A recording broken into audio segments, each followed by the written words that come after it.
面对这个极端气候，即卖物种可能嘛是需要开发出会当冻热甲冻寒的特性，所以台湾物种多样性基因体发展学会伫今仔日正式来成立，提供一个平台，互学术界、产业界甲研究界会当三方做伙来交流，开发出对环境更较有韧性的物种。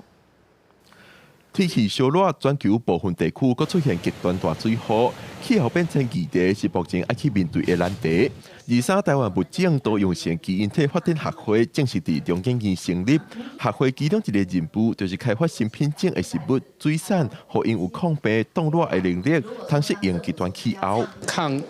高热或是抗旱这样的基因，你可以用基因体的方法来用交配的方法，然后来找出哪一些基因有这样的功能。那你这样有这样的基因的话，你去育种，把你的品种改良成能够，比方说抗高温，或是抗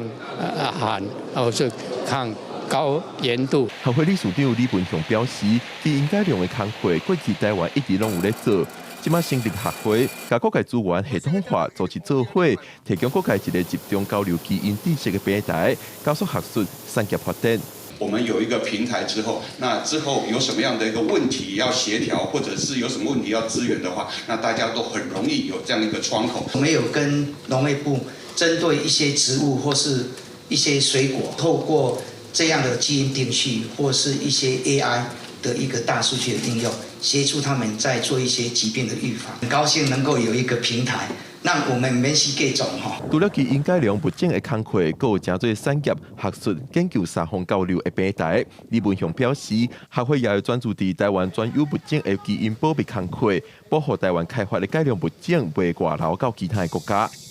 记者郭文耀凯台北报道。